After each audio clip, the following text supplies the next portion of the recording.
नमस्कार दोस्तों, कैसे हैं आप सभी लोग। आशा करते हैं कि आप सभी लोग ठीक, स्वस्थ एवं अच्छे होंगे दोस्तों। हाँ, सभी को गुड इवनिंग दोस्तों, सभी को राम राम, राधे राधे। हाँ, तो दोस्तों आप सभी लोग एक बार कमेंट करके हमें बताएं क्या मेरी आवाज़ आप सभी को स्पष्ट रूप से सुनाई दे पा रही है। एक बार जल्दी से कमेंट करके आप सब लोग बताने का प्रयास करें, ठीक है। फिर हम अपनी क्लास को आगे की ओर बढ़ाते हैं।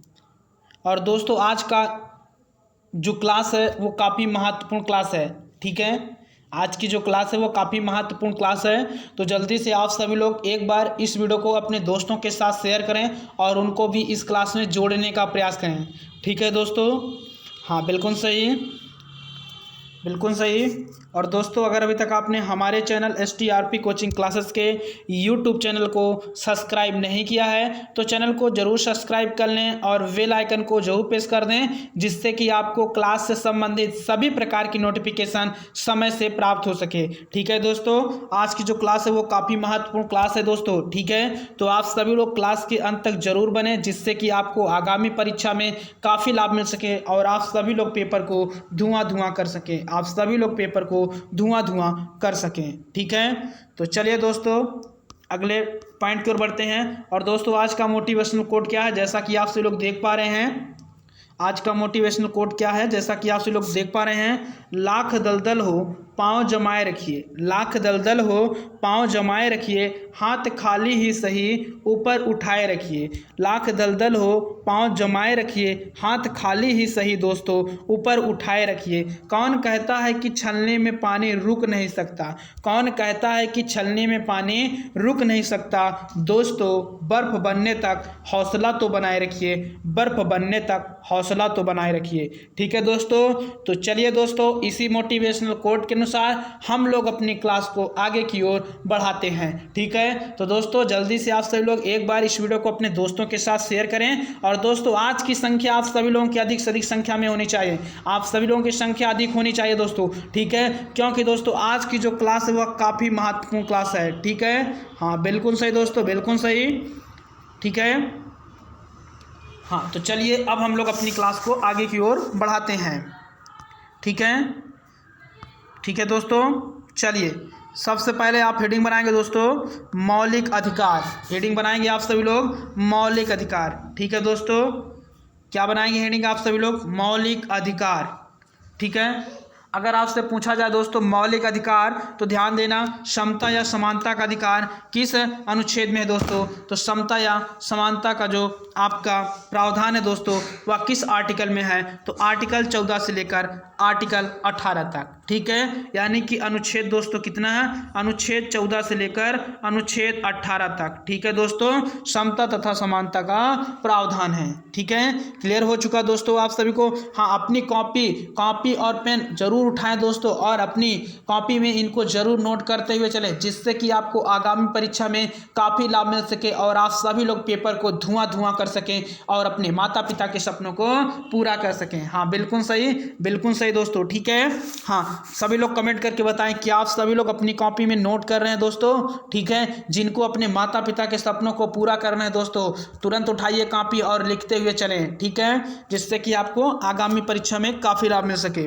देखिए स्वतंत्रता का अधिकार दोस्तों, तो इसका संबंध किस अनुच्छेद से है। तो अनुच्छेद 19 से 22 स्वतंत्रता अधिकार का दोस्तों जो संबंध है वह कहाँ, तो अनुच्छेद 19 से 22 तक, ठीक है। उसके बाद दोस्तों शोषण के विरुद्ध अधिकार, तो दोस्तों इसका जो संबंध है वह है आर्टिकल 23 से आर्टिकल 24, आर्टिकल 23 से दोस्तों यानी कि अनुच्छेद 23 से अनुच्छेद 24, ठीक है।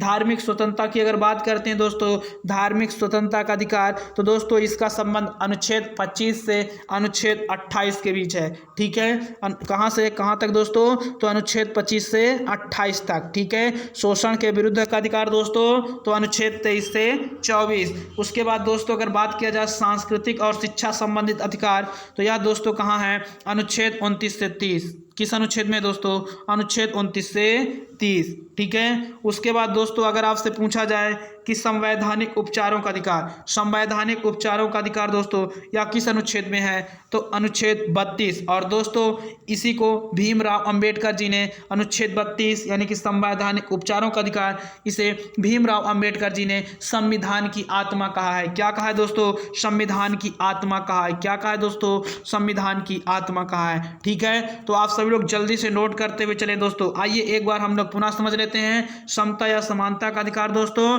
अनुच्छेद 14 से 18 के बीच। स्वतंत्रता का अधिकार दोस्तों अनुच्छेद 19 से 22। उसके बाद शोषण के विरुद्ध का अधिकार दोस्तों अनुच्छेद 23 से 24। धार्मिक स्वतंत्रता का अधिकार दोस्तों अनुच्छेद 25 से 28। सांस्कृतिक और शिक्षा का अधिकार अनुच्छेद 29 से 30 दोस्तों। ठीक है। उसके बाद संवैधानिक उपचारों का अधिकार, संवैधानिक उपचारों का अधिकार दोस्तों तो अनुच्छेद 32। ठीक है दोस्तों।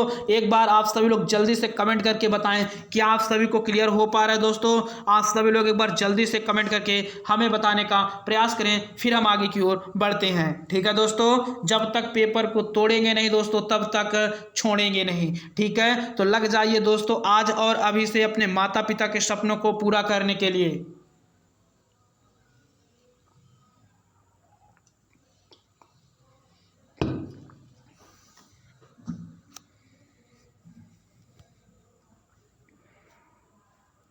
हाँ जल्दी से नोट करें आप सभी लोग, फिर आगे की ओर बढ़ते हैं।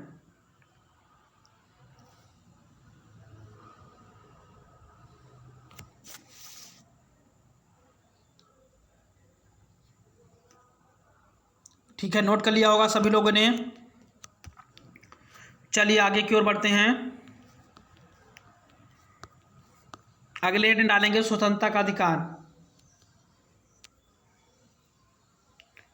देखिए स्वतंत्रता का अधिकार दोस्तों तो बोलने की स्वतंत्रता अनुच्छेद 19 का बोलने की स्वतंत्रता किस अनुच्छेद में दोस्तों? तो अनुच्छेद 19 का यही दोस्तों प्रेस की स्वतंत्रता किस अनुच्छेद? तो अनुच्छेद 19 का में दोस्तों। ठीक है। अनुच्छेद 19 का। ठीक है। तो क्लियर हो चुका होगा आप सभी को। चलिए अगला पॉइंट, शांतिपूर्ण एकत्रित होना बिना हथियार के। तो यह दोस्तों अनुच्छेद 19 का ख में। कहाँ दोस्तों? अनुच्छेद 19 का ख में। ठीक है। शांतिपूर्ण एकत्रित होना बिना हथियार तो अनुच्छेद 19 का ख। ठीक है। उसके बाद दोस्तों संघ बनाने की स्वतंत्रता, संघ बनाने की स्वतंत्रता तो अनुच्छेद 19 का ग। किसमें दोस्तों? अनुच्छेद 19 का ग। ठीक है। उसके बाद संपूर्ण देश में आवागमन की स्वतंत्रता, संपूर्ण देश में दोस्तों आवागमन की स्वतंत्रता किस अनुच्छेद में दोस्तों? अनुच्छेद 19 का घ में। किस आर्टिकल में दोस्तों? तो अनुच्छेद 19 का घ। ठीक है। उसके बाद दोस्तों देश में निवास व बसने की स्वतंत्रता अनुच्छेद 19 का अंग। ठीक है दोस्तों। अनुच्छेद 19 का अंग। संपत्ति का अधिकार दोस्तों अनुच्छेद 19 का च। ठीक है। और दोस्तों आप सभी को पता है कि संपत्ति के अधिकार को 40वें संविधान संशोधन 1978 के द्वारा, ठीक है दोस्तों, हटाकर 300 का में, ठीक है, और संपत्ति का अधिकार मूल अधिकार न रहकर अब कानूनी या विधिक अधिकार बन गया है। ठीक है। हाँ तो जल्दी से आप सभी लोग कमेंट करके बताने का प्रयास करें कि आप सभी को क्लियर हो पा रहा है दोस्तों। हाँ, बोलने की स्वतंत्रता अनुच्छेद 19 का की स्वतंत्रता शांतिपूर्ण एकत्रित होकर बिना हथियार की अनुच्छेद 19 का दोस्तों घा संघ बनाने की स्वतंत्रता अनुच्छेद 19 का गा संपूर्ण देश में आवागमन की स्वतंत्रता दोस्तों तो यह 19 का घा और देश में निवास व बसने की स्वतंत्रता अनुच्छेद 19 का अंगा। ठीक है। संपत्ति का अधिकार दोस्तों तो अनुच्छेद 19 का चलिए अगले पॉइंट की ओर बढ़ते हैं। व्यापार की स्वतंत्रता दोस्तों तो अनुच्छेद 19 का 6 है। स्वर्ण सिंह समिति की अनुशंसा 42वें संविधान संशोधन 1976 के द्वारा मौलिक कर्तव्य 11। ठीक है दोस्तों, स्वर्ण सिंह समिति अनुशंसा 42वें संविधान के द्वारा मौलिक कर्तव्य कौन सा दोस्तों? 11। ठीक है। उसके बाद दोस्तों अगर बात करते हैं राज्यसभा सदस्यों की अधिकतम संख्या, हाँ जल्दी से नोट करते हुए चलें दोस्तों, नोट करते हुए चलें जिससे कि आपको आगामी परीक्षा में काफ़ी लाभ मिल सके और आप सभी लोग अपने माता पिता के सपनों को पूरा कर सकें। ठीक है दोस्तों, हाँ बिल्कुल सही। ठीक है, कुछ लोगों का आंसर आ रहा है, ओके। ठीक है दोस्तों, बिल्कुल सही है।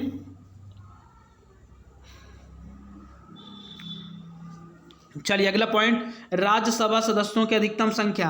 राज्यसभा सदस्यों की संख्या दोस्तों मैंने आपको बताया है कितनी है, टोटल 500 है। कितनी दोस्तों, 500 है। ठीक है, और वर्तमान में 250 है। वर्तमान में दोस्तों 245, 12 राष्ट्रपति द्वारा मनोनीत और शेष 200 आपके 33 संघ या राज्य द्वारा। ठीक है, कितने दोस्तों, 233 संघ या राज्य द्वारा। ठीक है, और राज्यसभा का सदस्य बनने के लिए न्यूनतम आयु कितनी होनी चाहिए दोस्तों, तो राज्यसभा का सदस्य बनने के लिए न्यूनतम आयु 30 वर्ष होनी चाहिए। कितनी वर्ष होनी चाहिए दोस्तों, 30 वर्ष होनी चाहिए। राज्यसभा का सदस्य बनने के लिए न्यूनतम आयु दोस्तों कितनी होनी चाहिए, 30 वर्ष होनी चाहिए। ठीक है, और राज्यसभा के सदस्यों का कार्यकाल कितना होता है दोस्तों, तो राज्यसभा के सदस्यों का कार्यकाल कितना होता है दोस्तों, 6 वर्ष होता है। राज्यसभा के सदस्यों का कार्यकाल कितना होता है दोस्तों, 6 वर्ष होता है। ठीक है, उसके बाद अगला पॉइंट दोस्तों, अगर आपसे पूछा जाए राज्यसभा में आरक्षण का कोई प्रावधान नहीं है।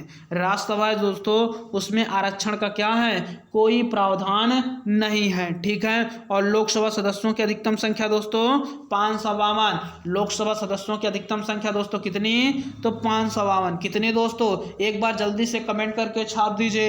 एक बार जल्दी से आप सभी लोग कमेंट करके छाप दीजिए कि कितनी दोस्तों, हाँ कितनी, कितनी दोस्तों, हाँ 552। चलिए, वर्तमान में लोकसभा सदस्यों की संख्या, वर्तमान में लोकसभा सदस्यों की संख्या तो कितनी है दोस्तों, 545। कितनी दोस्तों, 545। कितनी दोस्तों, 545। लोकसभा में चुनाव हेतु अधिसूचना जारी करता है। लोकसभा में, लोकसभा के चुनाव हेतु अधिसूचना जारी करता है तो कौन दोस्तों, लोकसभा के चुनाव हेतु अधिसूचना जारी करता है तो भारत का निर्वाचन आयोग। कौन दोस्तों, भारत का निर्वाचन आयोग। अब आप सभी लोग जल्दी से कमेंट करके बताएं कि भारत का निर्वाचन आयोग किस आर्टिकल से संबंधित है। भारत या निर्वाचन आयोग किस आर्टिकल से संबंधित है, जल्दी से कमेंट करके छाप दीजिए दोस्तों, जल्दी से कमेंट करके छाप दीजिए। आइए इसको एक बार पुनः हम लोग समझ लेते हैं। ठीक है दोस्तों, इसको हम लोग एक बार पुनः समझ लेते हैं। ठीक है, अगर आपसे पूछा जाए दोस्तों राज्यसभा का सदस्य बनने के लिए न्यूनतम आयु तो 30 वर्ष। कितनी दोस्तों, 30 वर्ष। और राज्यसभा के सदस्यों का कार्यकाल कितना होता है तो 6 वर्ष दोस्तों। और राज्यसभा के आरक्षण का कोई प्रावधान नहीं है, आप सभी को पता है दोस्तों। और लोकसभा सदस्यों की संख्या अधिकतम कितनी है दोस्तों, तो 552। लोकसभा सदस्यों की अधिकतम संख्या दोस्तों कितनी, 552। वर्तमान में लोकसभा सदस्यों की संख्या कितनी, वर्तमान में लोकसभा सदस्यों की संख्या कितनी दोस्तों, तो 545। कितनी दोस्तों, 545। ठीक है, उसके बाद लोकसभा के चुनाव हेतु अधिसूचना जारी करता है। लोकसभा के चुनाव हेतु अधिसूचना जारी करता है कौन दोस्तों, कौन दोस्तों, भारत का निर्वाचन आयोग। कौन करता है, भारत का निर्वाचन आयोग। तो जल्दी से आप सब लोग एक बार कमेंट करके बताएं कि आप सभी लोगों को क्लियर हो पा रहा है। हाँ, जल्दी से आप सब लोग एक बार कमेंट करके हाँ बता दीजिए क्या आप सभी को क्लियर हो पा रहा है दोस्तों। फिर आगे की ओर बढ़ते हैं। हाँ बिल्कुल सही, कुछ लोगों का आंसर आ रहा है। ठीक है दोस्तों, चलिए कोई बात नहीं। ठीक है, अपनी कॉपी में आप सभी लोग नोट करते हुए चलें। बिल्कुल सही, ठीक है।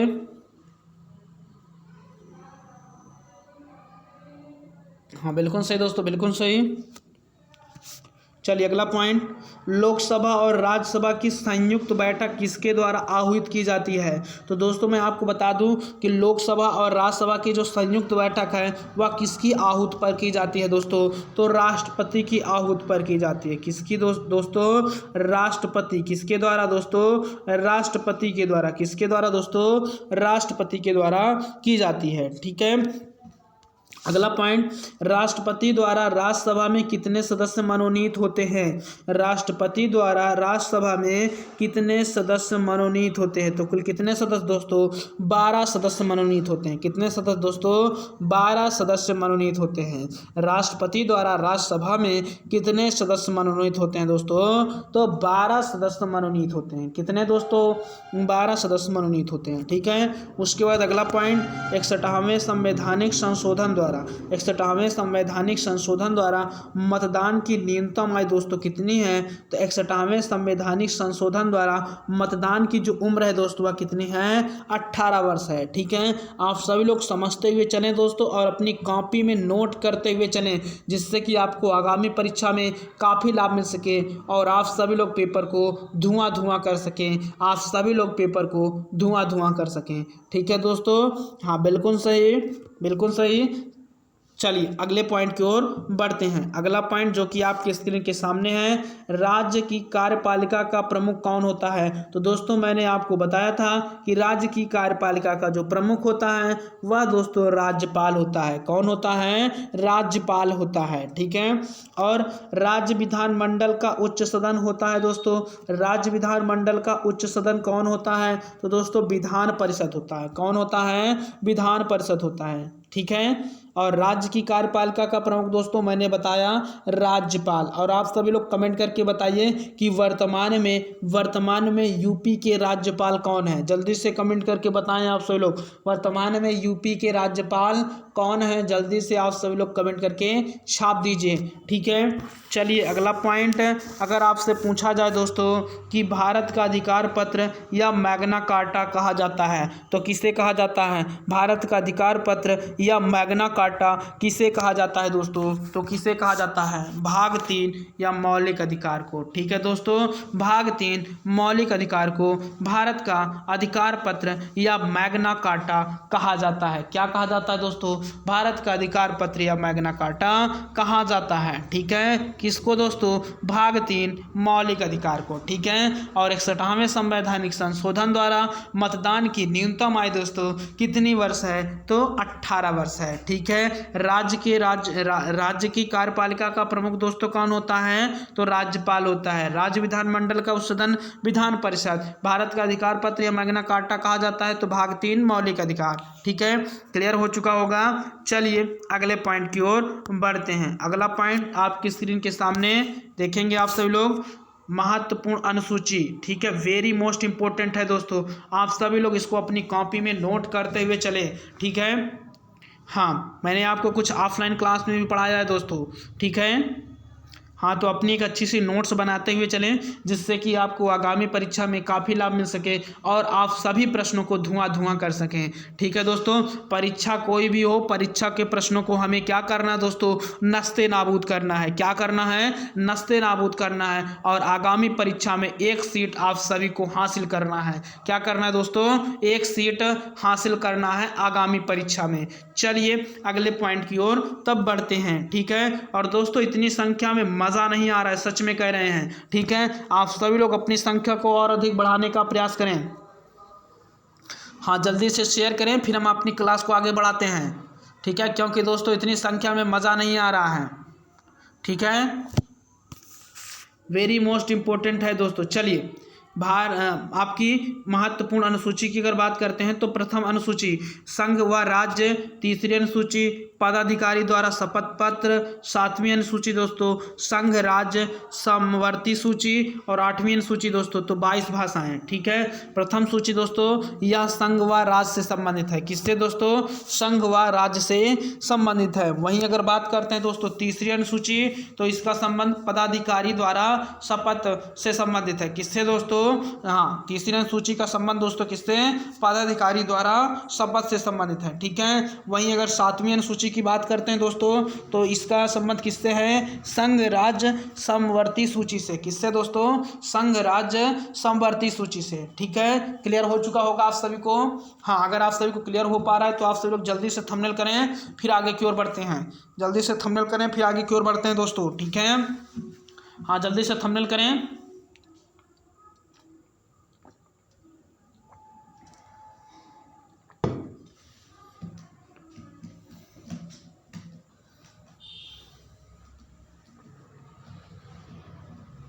हाँ बिल्कुल सही, कुछ लोगों का आंसर आ रहा है। ओके दोस्तों, ओके ठीक है।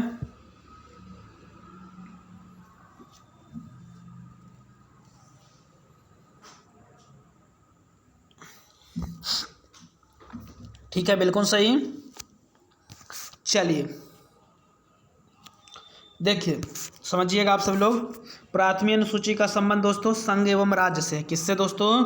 तो संघ एवं राज्य से है, ठीक है। वहीं अगर तीसरी अनुसूची का संबंध दोस्तों तो यह पदाधिकारी द्वारा शपथ से है। और सातवीं अनुसूची का संबंध दोस्तों किससे है?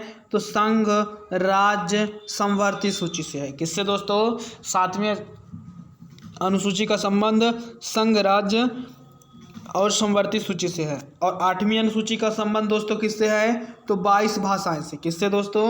22 भाषाएं। चलिए ग्रामीण अनुसूची की अगर बात करते हैं दोस्तों, ग्रामीण अनुसूची का संबंध पंचायती राज से है। किससे दोस्तों? पंचायती राज से है, ठीक है। क्लियर हो चुका होगा। 11वीं अनुसूची का संबंध किससे है दोस्तों? पंचायती राज्य से है। और 12वीं अनुसूची दोस्तों शहरी क्षेत्र स्थानीय स्वशासन से है। किससे दोस्तों? शहरी क्षेत्र स्थानीय स्वशासन से है। किससे है? शहरी क्षेत्र स्थानीय स्वशासन से किसका संबंध है दोस्तों? तो 12वीं अनुसूची का है। किसका है दोस्तों? 12वीं अनुसूची का है, ठीक है। तो क्लियर हो चुका होगा आप सभी को। हाँ, अगर आप सभी को क्लियर हो पा रहा है दोस्तों तो आप सभी लोग जल्दी से थंबनेल करें। चलिए अगले पॉइंट की ओर बढ़ते हैं। हाँ, आप यहाँ देख सकते हैं दोस्तों, बाकायदे डायग्राम के द्वारा यहाँ बना भी हुआ है, ठीक है। देखेंगे आप सभी लोग, शहरी स्थानीय स्वशासन 74वें संविधान संशोधन 1992 के तहत दोस्तों इसे भाग 9 कक्का में जोड़ा गया, ठीक है दोस्तों। शहरी स्थानीय स्वशासन को कौन सा संविधान संशोधन द्वारा? 74वें संविधान संशोधन द्वारा दोस्तों इसे यानी कि 1992 में इसे 19 यानी 19 में नहीं दोस्तों 9 कक्का में, कहाँ दोस्तों? 9 कक्का में जोड़ा गया। किस भाग में जोड़ा गया दोस्तों? तो 9 कक्का के भाग में जोड़ा गया। और अनुसूची कौन सी है दोस्तों? तो 12वीं अनुसूची। कौन सी अनुसूची दोस्तों?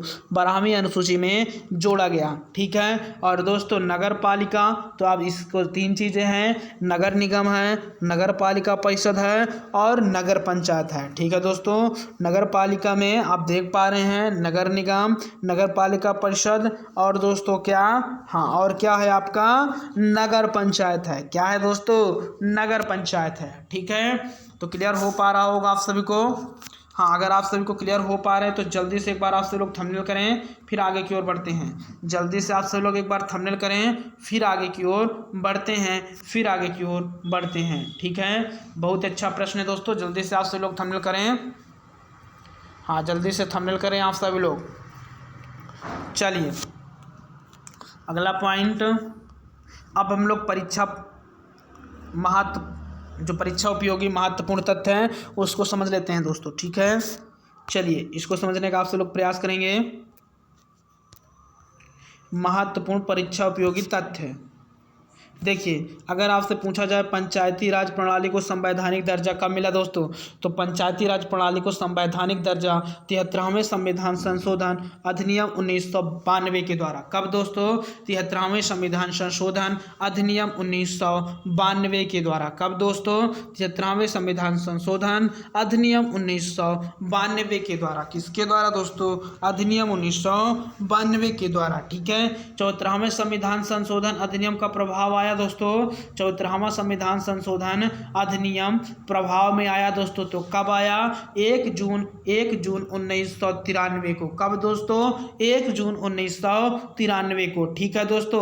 हाँ, अपनी कॉपी में जरूर नोट करते हुए चलें दोस्तों आप सभी लोग, जिससे कि आपको आगामी परीक्षा में काफ़ी लाभ मिल सके और आप सभी लोग पेपर को धुआं कर सकें, और आप सभी लोग पेपर को क्या कर सकें दोस्तों?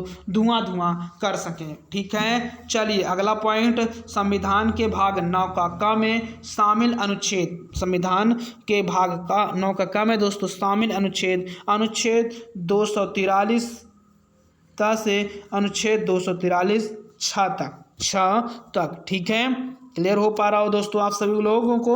तो आप सभी लोग कमेंट करें। चलिए अगला पॉइंट दोस्तों, पंचायती राज व्यवस्था से संबंधित अनुच्छेद है। पंचायती राज व्यवस्था से संबंधित अनुच्छेद है अनुच्छेद 243 क से अनुच्छेद 243 अ तक, ठीक है। और नगर निगम का अध्यक्ष आप सभी को पता है दोस्तों, को क्या कहा जाता है? महापौर कहा जाता है। क्या कहा जाता है दोस्तों? महापौर कहा जाता है। क्या कहा जाता है दोस्तों? महापौर कहा जाता है। क्या कहा जाता है दोस्तों? महापौर कहा जाता है, ठीक है। हाँ, बिल्कुल सही दोस्तों। हाँ, और दोस्तों अपनी संख्या को और आप सभी लोग बढ़ाने का प्रयास करें, ठीक है। इतनी संख्या में मज़ा नहीं आ रहा है। आप सब लोग एक बार जल्दी से शेयर करें, अपनी संख्या को बढ़ाएं, फिर आगे की ओर बढ़ते हैं। हाँ, तो जल्दी से आप सब लोग एक बार शेयर करें, अपनी संख्या को और बढ़ाएं। ठीक है,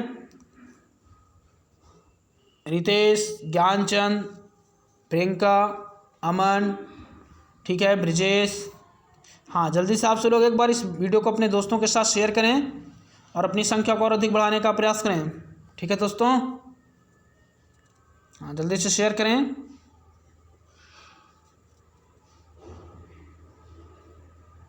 जल्दी से शेयर करें, फिर आगे की ओर बढ़ते हैं।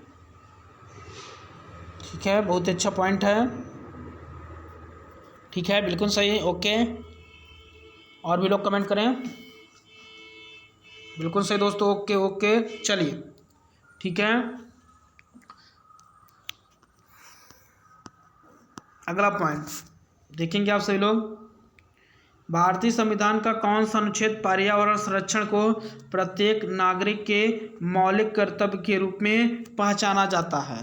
भारतीय संविधान का कौन सा अनुच्छेद पर्यावरण संरक्षण को प्रत्येक नागरिक के मौलिक कर्तव्य के रूप में पहचाना जाता है दोस्तों? तो कौन सा है वह अनुच्छेद? वह दोस्तों अनुच्छेद आपका 51 का कौन सा अनुच्छेद है दोस्तों? तो अनुच्छेद 51 का है। कौन सा अनुच्छेद है? अनुच्छेद 51 का। चलिए, अगला पॉइंट, 6 से 14 वर्ष तक के बच्चों को निःशुल्क व अनिवार्य शिक्षा का प्रावधान किस अनुच्छेद में किया गया है दोस्तों? तो अनुच्छेद 21 का अनुच्छेद 21 का दोस्तों 66वां संविधान संशोधन 2002।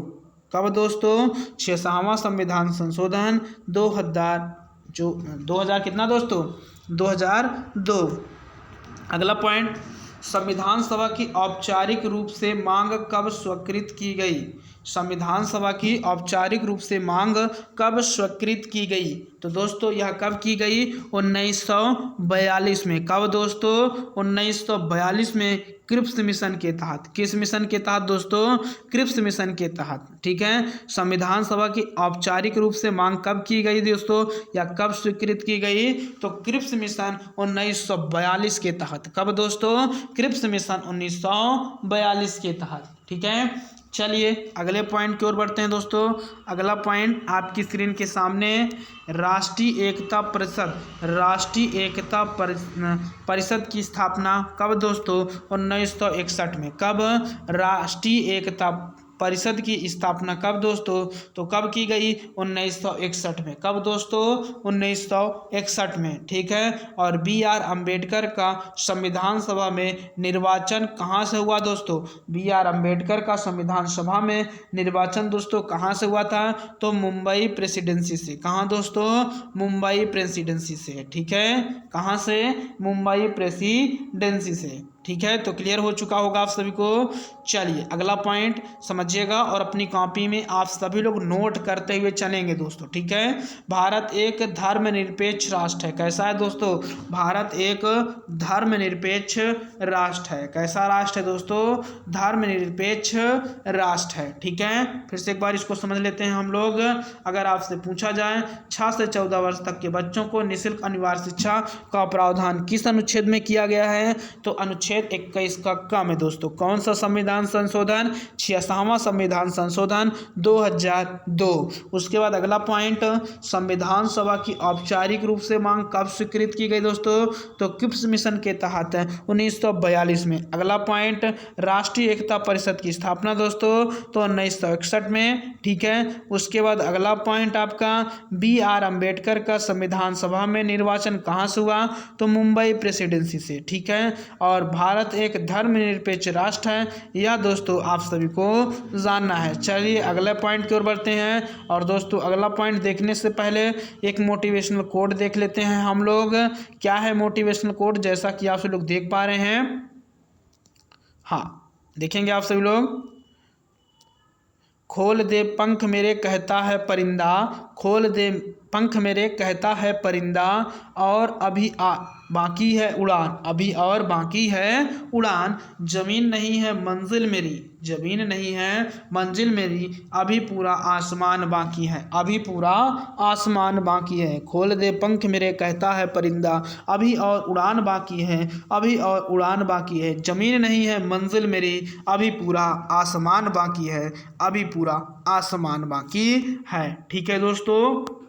हाँ, और दोस्तों अगर अभी तक आपने हमारे चैनल STRP कोचिंग क्लासेस के यूट्यूब चैनल को सब्सक्राइब नहीं किया है तो चैनल को ज़रूर सब्सक्राइब कर लें और बेल आइकन को जरूर प्रेस कर दें, जिससे कि आपको क्लास से संबंधित सभी प्रकार की नोटिफिकेशन सही समय पर प्राप्त हो सके। ठीक है दोस्तों। हाँ, तो चलिए। हाँ, और दोस्तों एक बार आप सब लोग इस वीडियो को अपने दोस्तों के साथ शेयर करें। इतनी संख्या में मज़ा नहीं आ रहा दोस्तों। ठीक है, और अपनी संख्या को बढ़ाने का प्रयास करें। ठीक है, हाँ बिल्कुल सही। ओके दोस्तों, ठीक है, बिल्कुल सही। ओके, चलिए अगले पॉइंट की ओर बढ़ते हैं।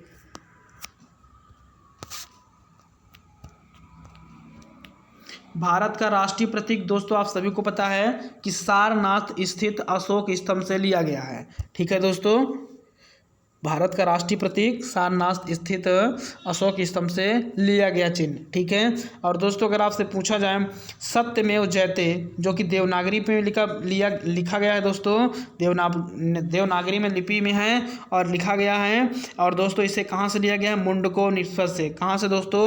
मुंडकोनिपनिषद से। कहाँ से लिया गया है? मुंडको उपनिषद से। चलिए अगला पॉइंट, अगर आपसे पूछा जाए दोस्तों कि भारत सरकार द्वारा राष्ट्रीय प्रतीक कब अपनाया गया, भारत सरकार द्वारा राष्ट्रीय प्रतीक कब अपनाया गया, तो कब अपनाया गया दोस्तों? 26 जनवरी 1950 को। कब दोस्तों? 26 जनवरी 1950 को। कब दोस्तों? 26 जनवरी 1950 को अपनाया गया भारत सरकार द्वारा राष्ट्रीय प्रतीक। ठीक है, उसके बाद अगला पॉइंट, राष्ट्रीय ध्वज की लंबाई एवं चौड़ाई का अनुपात, राष्ट्रीय ध्वज की लंबाई एवं चौड़ाई का अनुपात 3:2 है। कितना दोस्तों? 3:2 है। कितना दोस्तों? 3:2 है। अगला पॉइंट, राष्ट्रीय ध्वज को अपनाया गया, तो कब दोस्तों राष्ट्रीय ध्वज को अपनाया गया? मैं आपको बता दूं कि राष्ट्रीय ध्वज को दोस्तों कब? 22 जुलाई कब दोस्तों? 1947 को। कब दोस्तों? 22 जुलाई 1947 को। कब? 22 जुलाई 1947 को। कब दोस्तों? 22 जुलाई 1947 को। कब? 22 जुलाई 1947 को। तो क्लियर हो चुका होगा दोस्तों। चलिए हाँ, एक बार इसको पुनः समझ लेते हैं। अगर आपसे पूछा जाए भारत का राष्ट्रीय प्रतीक, तो सारनाथ स्थित अशोक स्तंभ से लिया गया है चिन्ह, और सत्यमेव जयते दोस्तों जो कि देवनागरी लिपि में है, और इसको कहाँ से लिया गया दोस्तों? तो मुंडको उपनिषद से लिया गया। और भारत सरकार द्वारा राष्ट्रीय प्रतीक कब अपनाया गया? तो 26 जनवरी 1950 को दोस्तों। और राष्ट्रीय ध्वज की लंबाई तथा चौड़ाई का जो अनुपात है वह दोस्तों कितना है? तो 3:2 है। और राष्ट्रीय ध्वज को अपनाया गया कब दोस्तों? अपनाया गया 22 जुलाई 1947 को। कब दोस्तों? 22 जुलाई 1947 को। कब दोस्तों? 22 जुलाई 1947 को। ठीक है, तो क्लियर हो चुका होगा दोस्तों। चलिए अगले पॉइंट की ओर बढ़ते हैं। अगला पॉइंट आपके स्क्रीन के सामने है। क्या है दोस्तों अगला पॉइंट? राष्ट्रगान। राष्ट्रगान या दोस्तों 24 जनवरी 1950 को। कब दोस्तों? राष्ट्रगान 24 जनवरी 1950 को रविन्द्रनाथ ठाकुर द्वारा रचित गायन। और इसका जो समय है दोस्तों राष्ट्रगान का, वह कितना है दोस्तों? तो 52 सेकेंड है। कितना है दोस्तों? 52 सेकेंड। लेकिन दोस्तों अगर संक्षिप्त समय आपसे पूछा जाए तो 20 सेकेंड। कितना दोस्तों? 20 सेकेंड। ठीक है, यह संक्षिप्त समय है। क्लियर हो चुका होगा आप सभी को। अगर आप सभी को क्लियर हो पा रहा है दोस्तों तो जल्दी से थंबनेल करें, फिर आगे की ओर बढ़ते हैं। हाँ, जल्दी से थंबनेल करें आप सभी लोग।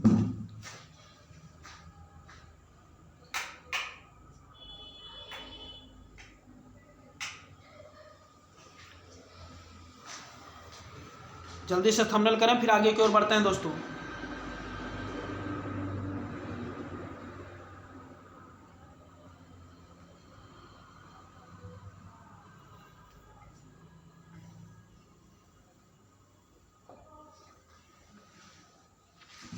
चलिए अगले पॉइंट की ओर बढ़ते हैं दोस्तों। राष्ट्रगीत दोस्तों या 26 जनवरी 1950 को स्वीकृत किया गया। और बंकिम चंद्र चटर्जी जी के उपन्यास के आनंद मठ से गायन समय या दोस्तों कितना है इसका कितना दोस्तों 65 सेकंड। गायन का जो समय है दोस्तों कितना है तो 65 सेकंड है। कितना दोस्तों 65 सेकंड। अगला पॉइंट, राष्ट्रीय कैलेंडर की अगर बात करते हैं, राष्ट्रीय पंजाब कौन सा दोस्तों, राष्ट्रीय पंजाब, ठीक है। उसके बाद यह दोस्तों कब, तो 22 मार्च 1957 को स्वीकृत किया गया। कब दोस्तों, 22 मार्च 1957 को। चलिए अगले पॉइंट की ओर बढ़ते हैं दोस्तों। अगर आपसे पूछा जाए दोस्तों क्या राष्ट्रीय पंचायती राज दिवस दोस्तों कब मनाया जाता है, तो यह दोस्तों 24 अप्रैल को मनाया जाता है। कब दोस्तों, तो 24 अप्रैल को मनाया जाता है। कब अपनाया जाता है, तो 24 अप्रैल को मनाया जाता है। कब दोस्तों, तो 24 अप्रैल को मनाया जाता है, ठीक है। अगले पॉइंट की ओर बढ़ते हैं दोस्तों। किस भूतपूर्व CJI यानी कि सुप्रीम कोर्ट के मुख्य न्यायाधीश को राज्यसभा का सदस्य राष्ट्रपति द्वारा मनोनीत किया गया, बताएं जल्दी से। हाँ, इसका जो आंसर हो जाएगा आप सभी को पता है दोस्तों, रंजन गोगोई। क्या दोस्तों, रंजन गोगोई। किस भूतपूर्व CJI जो इनको हम लोग क्या बोलते हैं, सुप्रीम कोर्ट के मुख्य न्यायाधीश को राज्यसभा का सदस्य राष्ट्रपति द्वारा मनोनीत किया गया, तो किसको दोस्तों, रंजन गोगोई को। किसको दोस्तों, रंजन गोगोई को। चलिए अगले पॉइंट की ओर बढ़ते हैं। अगला पॉइंट जो कि आपकी स्क्रीन के सामने है, कुछ महत्वपूर्ण अनुच्छेद है दोस्तों, जैसा कि आप लोग देख पा रहे हैं। क्या है, अनुच्छेद 40 दोस्तों, इसका संबंध किससे है, तो ग्राम पंचायत का गठन। अनुच्छेद 40 का दोस्तों संबंध किससे है, तो ग्राम पंचायत का गठन, ठीक है। इसको आप सब लोग अपनी कॉपी में नोट करते हुए चलें दोस्तों, ठीक है। अगला पॉइंट अनुच्छेद 79 दोस्तों, इसका जो संबंध है वह किससे है, तो संसद का गठन से है। किससे दोस्तों, संसद का गठन से है। किससे है, संसद का गठन से है, ठीक है। अगला पॉइंट क्या है, अनुच्छेद 110। अनुच्छेद 110 का जो संबंध है वह दोस्तों किससे है, तो धन विधेयक से की परिभाषा। किससे है दोस्तों, धन विधेयक की परिभाषा से है। किससे है, धन विधेयक की परिभाषा से है। चलिए अगले पॉइंट की ओर बढ़ते हैं दोस्तों। अगला पॉइंट आपकी स्क्रीन के सामने है, अनुच्छेद 123। अनुच्छेद 123 का संबंध किससे है, अनुच्छेद 123 का संबंध, अनुच्छेद 123 का जो संबंध है वो अध्यादेश जारी करने से है।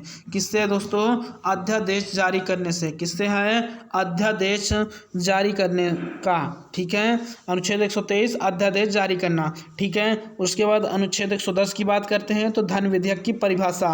अनुच्छेद 79 तो संसद का गठन। अनुच्छेद 40 दोस्तों ग्राम पंचायत का गठन, ठीक है। इसको आप सभी लोग अपनी कॉपी में जरूर नोट करते हुए चलें, जिससे कि आपको आगामी परीक्षा में काफ़ी लाभ मिल सके। चलिए अगला पॉइंट दोस्तों, अनुच्छेद 226 तो उच्च न्यायालय द्वारा रिट निकालने। उच्च न्यायालय द्वारा दोस्तों क्या, रिट निकालने की शक्ति, ठीक है, अनुच्छेद 226 में है, ठीक है दोस्तों। अनुच्छेद 243 की अगर बात किया जाए तो ग्राम सभा एवं नगर निकाय, ग्राम सभा एवं नगर निकाय, ठीक है। उसके बाद अगला पॉइंट अनुच्छेद 262 दोस्तों, यह अंतरजातीय नदी जल विवाद, अंतरराज्यीय नदी जल विवाद, इसका संबंध है, ठीक है। किसका दोस्तों, अनुच्छेद 262। अनुच्छेद अगर 280 की बात करते हैं, अनुच्छेद 280 तो इसका संबंध दोस्तों किससे है, वित्त आयोग से। किससे है, अनुच्छेद 280 का संबंध किससे है, वित्त आयोग से है। किससे है दोस्तों, वित्त आयोग से है, ठीक है। उसके बाद अगला पॉइंट अनुच्छेद 315। अनुच्छेद 315 का जो संबंध है वो संघ एवं राज्य लोक सेवा आयोग, संघ एवं राज्य लोक सेवा आयोग, अनुच्छेद 315। अनुच्छेद 315 का संबंध दोस्तों किससे है, तो संघ एवं राज्य लोक सेवा आयोग से। और अनुच्छेद 324 दोस्तों इसका संबंध किससे है, अनुच्छेद 324 इसका संबंध है भारतीय निर्वाचन से, ठीक है। किसके संबंध है, और इस समय मुख्य निर्वाचन आयुक्त कौन है, जल्दी से कमेंट करके आप लोग बताने का प्रयास करें। इस समय मुख्य निर्वाचन आयुक्त कौन है, जल्दी से कमेंट करके आप सब लोग बता दीजिए दोस्तों कि इस समय वर्तमान में मुख्य निर्वाचन आयुक्त कौन है, ठीक है। चलिए अगला पॉइंट क्या है, जैसा कि आप लोग देख पा रहे हैं अनुच्छेद 343 इसका जो संबंध है वह संघ एवं राज्यों की राजभाषा, संघ एवं राज्यों की राजभाषा से संबंधित है, ठीक है। कौन सा दोस्तों अनुच्छेद, तो अनुच्छेद 343 चलिए अगला पॉइंट, अनुच्छेद 352 की बात करते हैं। तो राष्ट्रीय आपातकाल, अनुच्छेद 352 का संबंध दोस्तों किससे है? राष्ट्रीय आपातकाल से है। किससे है दोस्तों? राष्ट्रीय आपातकाल से। किससे है? राष्ट्रीय आपातकाल से, अनुच्छेद 352 का। अगला पॉइंट, अनुच्छेद 356 दोस्तों, अनुच्छेद 356 का राष्ट्रपति शासन से। किससे दोस्तों? राष्ट्रपति शासन से संबंधित है। ठीक है, किससे संबंधित है? अनुच्छेद 352 का जो संबंध है वह दोस्तों राष्ट्रीय आपातकाल से है, और अनुच्छेद 356 का संबंध राष्ट्रपति शासन से है। किससे दोस्तों? राष्ट्रपति शासन से है। चलिए अगला पॉइंट, अनुच्छेद 360 दोस्तों, इसका जो संबंध हुआ किससे है? अनुच्छेद 360, इसका संबंध वित्तीय आपातकाल से है। किससे है दोस्तों? वित्तीय आपातकाल से है। किससे है? वित्तीय आपातकाल से है। ठीक है, क्लियर हो चुका होगा। चलिए अगले पॉइंट की ओर बढ़ते हैं। अगला पॉइंट कुछ महत्वपूर्ण तथ्य हैं दोस्तों, इसको आप सभी लोग नोट करते हुए चलें अपनी कॉपी में। कुछ महत्वपूर्ण तथ्य, अगर आपसे पूछा जाए विश्व का सबसे ज़्यादा कठोर कानूनी सऊदी अरब का है। विश्व का सबसे ज़्यादा कठोर दोस्तों जो कानून है वह किसका है? तो सऊदी अरब का है। किसका है दोस्तों? सऊदी अरब का है। ठीक है, अगला पॉइंट, नॉर्थ कोरिया एक अकेला देश है जो पूरी तरह से कम्युनिस्ट है। नॉर्थ कोरिया एक अकेला देश है दोस्तों जो पूरी तरह से क्या है? कम्युनिस्ट है। ठीक है, अगला पॉइंट, नॉर्थ कोरिया में हर एक क्रियाकलाप के लिए एक कानून निर्धारित है। नॉर्थ कोरिया में हर एक क्रियाकलाप के लिए एक कानून निर्धारित है। ठीक है, अगले पॉइंट की ओर बढ़ते हैं दोस्तों। ईरान में शारिया कानून लागू है। ईरान में शारिया कानून लागू है। यहाँ पर महिला पुरुष के लिए अलग अलग ड्रेस कोड लागू है। ठीक है दोस्तों, कहाँ पर? तो ईरान में। ठीक है, अगला पॉइंट, क्यूबा में सरकार के खिलाफ कुछ नकारात्मक टिप्पणी नहीं कर सकते। क्यूबा में दोस्तों सरकार के खिलाफ कुछ नकारात्मक टिप्पणी नहीं कर सकते। ठीक है, तो इसको एक बार आप सभी लोग जल्दी से नोट करें, फिर आगे की ओर बढ़ते हैं दोस्तों। हाँ, जल्दी से नोट करें आप सभी लोग, जल्दी से आप सभी लोग अपनी कॉपी में नोट करें, फिर आगे की ओर बढ़ते हैं। ठीक है, हाँ बिल्कुल सही दोस्तों, जल्दी से आप सभी लोग अपनी कॉपी में नोट करें, फिर आगे की ओर बढ़ते हैं। ठीक है, बिल्कुल सही। चलिए, नोट कर लिया आप सभी लोगों ने? अगर नोट कर लिया हो तो चलिए आगे की ओर बढ़ें दोस्तों। चलिए एक बार इसको हम लोग पुनः समझ लेते हैं। ठीक है, देखिए राष्ट्रगान अगर आपसे पूछा जाए दोस्तों, राष्ट्रगान तो 24 जनवरी 1950, ठीक है दोस्तों, रविन्द्रनाथ ठाकुर द्वारा रचित है। और इसका गायन समय दोस्तों कितना है? 52 सेकंड का। और संक्षिप्त समय दोस्तों कितना है? तो 20 सेकंड का है। कितना है दोस्तों? 20 सेकंड। ठीक है, अगला पॉइंट, राष्ट्रगीत यह दोस्तों 26 जनवरी 1950 को स्वीकृत किया गया और बंकिम चंद्र के उपन्यास के आनंद मठ से क्या किया गया दोस्तों? गायन समय 52 सेकंड रखा गया है। ठीक है, तो क्लियर हो चुका होगा। अगला पॉइंट, राष्ट्रीय कैलेंडर, राष्ट्रीय पंचांग जो कि 22 मार्च 1957 को स्वीकृत किया गया। क्या दोस्तों मेरी आवाज़ आप सभी को स्पष्ट रूप से सुनाई दे पा रही है? एक बार जल्दी से कमेंट करें, फिर आगे की ओर बढ़ते हैं। क्या मेरी आवाज़ आप सभी को स्पष्ट रूप से सुनाई दे पा रही है दोस्तों? हाँ, जल्दी से कमेंट करके बताएं, जल्दी से आप सब लोग कमेंट करके बताएं दोस्तों, क्या मेरी आवाज़ आप सभी को स्पष्ट रूप से सुनाई दे पा रही है? हाँ, जल्दी से कमेंट करके बताएं आप सब लोग।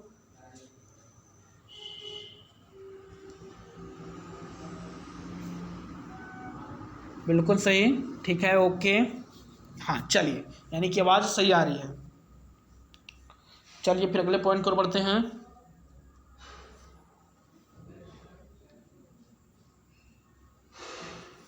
जो कि आपकी स्क्रीन के सामने है दोस्तों। देखिए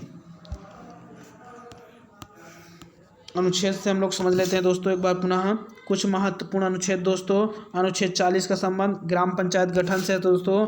अनुच्छेद 79 इसका संबंध संसद का गठन से है दोस्तों। हाँ, जल्दी से आपसे लोग बताएं कि संसद दोस्तों किससे मिलकर बनता है? तो लोकसभा से मिलकर बनता है दोस्तों। किससे?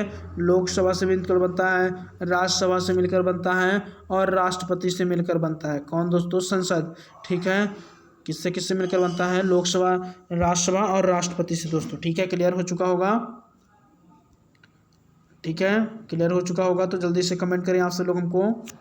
हाँ, और अनुच्छेद 123 का संबंध अध्यादेश जारी करने से दोस्तों। ठीक है, उसके बाद अगला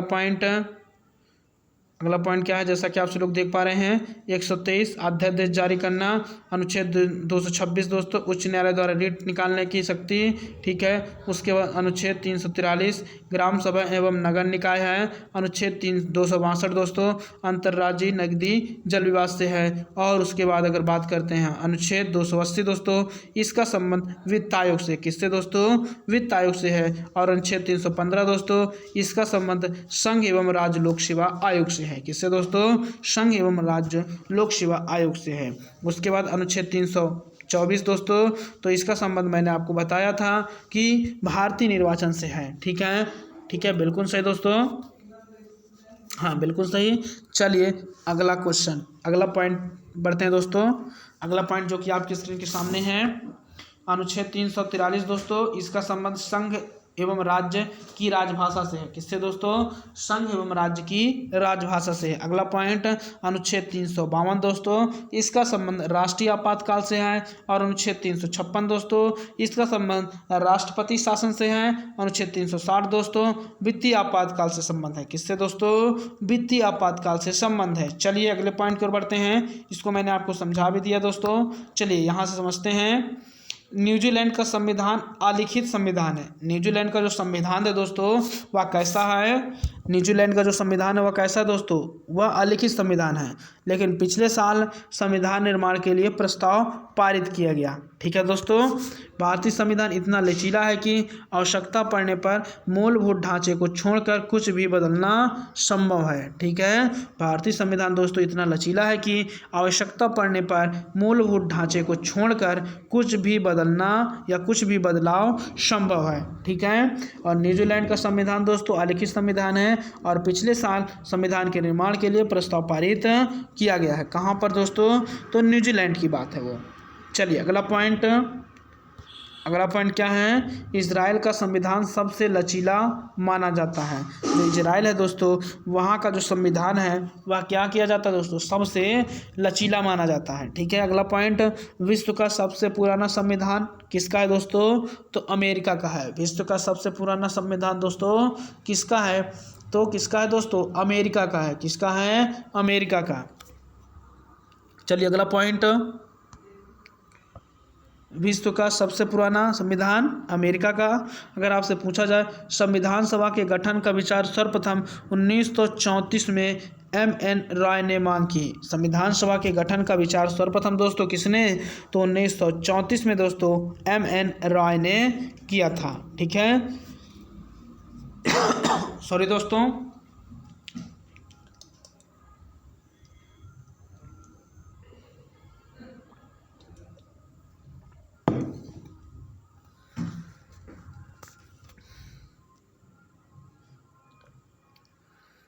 चलिए अगला पॉइंट आपके स्क्रीन के सामने है। 1934 में स्वराज पार्टी ने संविधान सभा के गठन का प्रस्ताव किया। क्या किया दोस्तों? 1934 में स्वराज पार्टी ने संविधान सभा के गठन का क्या किया दोस्तों? प्रस्ताव किया। ठीक है, चलिए अगला पॉइंट, 24 जनवरी 1950 को संविधान की अंतिम बैठक हुई। अगर आपसे पूछा जाए दोस्तों कि संविधान की अंतिम बैठक कब हुई? अगर आपसे पूछा जाए दोस्तों कि संविधान की अंतिम बैठक कब हुई? संविधान की दोस्तों क्या अंतिम बैठक कब हुई? तो संविधान की अंतिम बैठक कब हुई दोस्तों? बताएं जल्दी से, कब हुई? 24 जनवरी। कब दोस्तों? 24 जनवरी 1950 को। कब दोस्तों? 24 जनवरी 1950 को। ठीक है, कब दोस्तों? 24 जनवरी 1950 को। अगला पॉइंट, अल्पसंख्यक शब्द का प्रयोग संविधान में कहीं पर भी परिभाषित नहीं किया गया। जो अल्पसंख्यक शब्द है दोस्तों, इसका प्रयोग संविधान में कहीं भी परिभाषित नहीं किया गया। ठीक है, अगला पॉइंट, धन विधेयक को राष्ट्रपति संसद को पुनर्विचार के लिए मान्य नहीं भेज सकता, मान्य नहीं या पुनर्विचार के लिए नहीं भेजा जा सकता। क्या किया जा सकता है दोस्तों? धन विधेयक को राष्ट्रपति संसद को पुनर्विचार के लिए नहीं भेजा जा सकता। ठीक है, अगले पॉइंट की ओर बढ़ते हैं दोस्तों। अगला पॉइंट, लॉर्ड मिंटो को सांप्रदायिक निर्वाचन के जनक के रूप में जाना जाता है। किसे जाना जाता है दोस्तों? तो लॉर्ड मिंटो को किसे जाना जाता है? लॉर्ड मिंटो को सांप्रदायिक निर्वाचन के जनक के रूप में दोस्तों क्या किया जाता है? जाना जाता है। ठीक है, अगला पॉइंट, वित्त विधेयक हमेशा पहले लोकसभा के पटल पर रखा जाता है। जो दोस्तों वित्त विधेयक है वह हमेशा किसके पटल पर रखा जाता है? तो लोकसभा के पटल पर रखा जाता है। किसके सभा पर रखा जाता है दोस्तों? लोकसभा के पटल पर रखा जाता है। किसके पटल पर रखा जाता है दोस्तों? तो लोकसभा के पटल पर रखा जाता है। अगला पॉइंट दोस्तों, राष्ट्रपति का पद किसी भी परिस्थितियों में खाली नहीं रखा जा सकता। जो राष्ट्रपति का पद है दोस्तों वह किसी भी परिस्थितियों में खाली नहीं रखा जा सकता है। ठीक है, अगला पॉइंट, राष्ट्रपति का चुनाव अनुपातिक प्रतिनिधित्व के एकल संक्रमणी मत पद्धति द्वारा होता है। जो राष्ट्रपति का चुनाव है दोस्तों वह अनुपातिक प्रतिनिधित्व के एकल संक्रमणी मत पद्धति द्वारा होता है। ठीक है, क्लियर हो चुका होगा आप सभी को? हाँ, अगर आप सभी को क्लियर हो पा रहा है दोस्तों तो आप सभी लोग एक बार जल्दी से थंबनेल करें, फिर आगे की ओर बढ़ते हैं। ठीक है, हाँ, एक बार इसको हम लोग पुनः समझ लेते हैं दोस्तों। यहाँ से देखिए, न्यूजीलैंड का संविधान अलिखित संविधान है। पिछले साल संविधान निर्माण के लिए प्रस्ताव पारित किया गया और भारतीय संविधान दोस्तों इतना लचीला है कि आवश्यकता पड़ने पर मूलभूत ढांचे को छोड़कर कुछ भी बदलना या कुछ भी बदलाव संभव है। ठीक है दोस्तों, और इजराइल का जो संविधान है सबसे लचीला माना जाता है। जो इजराइल का संविधान हुआ दोस्तों क्या है? सबसे लचीला माना जाता है। अगला पॉइंट, विश्व का सबसे पुराना संविधान किसका है दोस्तों? अमेरिका का है। किसका है? अमेरिका का है। और जल्दी से कमेंट करके बताइए कि अमेरिका के संविधान से क्या क्या लिया गया है। जल्दी से कमेंट करके बता दीजिए दोस्तों। अगला पॉइंट, संविधान सभा के गठन का विचार सर्वप्रथम दोस्तों कब? 1934 में किसने मांग की? तो एम.एन. रॉय ने मांग की। किसने दोस्तों? एम.एन. रॉय ने। अगला पॉइंट, 1934 में स्वराज पार्टी ने संविधान सभा के गठन का प्रस्ताव रखा। किसने रखा दोस्तों? स्वराज पार्टी ने। ठीक है, अगला पॉइंट दोस्तों क्या है? 24 जनवरी 1950 को, कब दोस्तों? 24 जनवरी 1950 को संविधान की अंतिम बैठक होती है। अगर आपसे पूछा जाए कि संविधान की अंतिम बैठक कब होती है तो 24 जनवरी 1950 को। कब दोस्तों? 24 जनवरी 1950 को अंतिम बैठक होती है। अगला पॉइंट, अल्पसंख्यक शब्द का प्रयोग संविधान में कहीं भी परिभाषित नहीं है। ठीक है दोस्तों, अगला पॉइंट क्या है? धन विधेयक को राष्ट्रपति संसद के पुनर्विचार के लिए नहीं भेजा जा सकता। ठीक है, अगला पॉइंट, लॉर्ड मिंटो को सांप्रदायिक निर्वाचन के जनक के रूप में जाना जाता है। लॉर्ड मिंटो को सांप्रदायिक निर्वाचन के जनक के रूप में जाना जाता है। अगला पॉइंट दोस्तों, वित्त विधेयक हमेशा पहले लोकसभा के पटल पर रखा जाता है। वित्त विधेयक हमेशा पहले लोकसभा के पटल पर रखा जाता है। ठीक है, अगला पॉइंट क्या है दोस्तों? राष्ट्रपति का पद किसी भी परिस्थितियों में खाली नहीं रखा जा सकता। जो राष्ट्रपति का पद है दोस्तों वह किसी भी परिस्थितियों में खाली नहीं रखा जा सकता। और अगला पॉइंट क्या है दोस्तों? राष्ट्रपति का चुनाव अनुपातिक प्रतिनिधित्व के एकल संक्रमणी मत पद्धति द्वारा होता है। चलिए अगला पॉइंट दोस्तों, तो यह क्लास आप सभी को कैसी लगी आप सभी लोग कमेंट करके ज़रूर बताएं। ठीक है दोस्तों, हाँ, जल्दी से कमेंट करके बताएं कि यह क्लास आप सभी लोगों को कैसी लगी दोस्तों। हाँ, जल्दी से कमेंट करके बताएं। जल्दी से कमेंट करके आप सभी लोग बताएं कि यह क्लास आप सभी लोगों को कैसी लगी दोस्तों। ठीक है, बिल्कुल सही। ओके दोस्तों, हाँ, जल्दी से कमेंट करके बताएं कि यह क्लास आप सभी लोगों को कैसी लगी दोस्तों। ठीक है,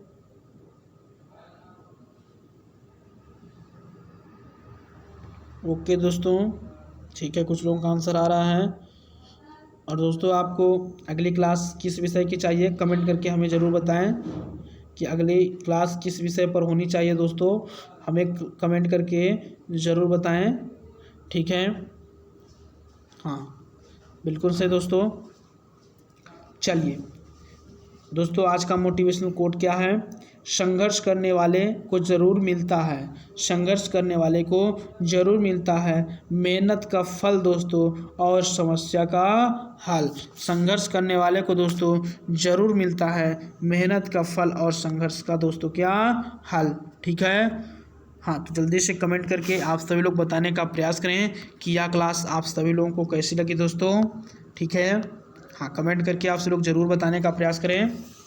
और दोस्तों चलते चलते हम यही कहना चाहेंगे आप लोगों से कि दोस्तों अगर अभी तक आपने हमारे चैनल STRP कोचिंग क्लासेस के यूट्यूब चैनल को सब्सक्राइब नहीं किया है तो चैनल को ज़रूर सब्सक्राइब कर लें और बेल आइकन को जो प्रेस कर दें, जिससे कि आपको क्लास से संबंधित सभी प्रकार की नोटिफिकेशन समय पर प्राप्त हो सके। ठीक है दोस्तों, हाँ और दोस्तों आप सभी लोग लाइव चैट में तो कमेंट करते ही हैं, नीचे भी एक कमेंट का ऑप्शन दिया गया है, उसमें भी कमेंट करके आप सभी लोग ज़रूर बताने का प्रयास करें कि यह क्लास आप सभी लोगों को कैसी लगी और नेक्स्ट क्लास किस विषय की हो, आप सभी लोग ज़रूर कमेंट करके बताने का प्रयास करें। तो दोस्तों आज के लिए इतना ही रखते हैं, धन्यवाद, जय हिंद।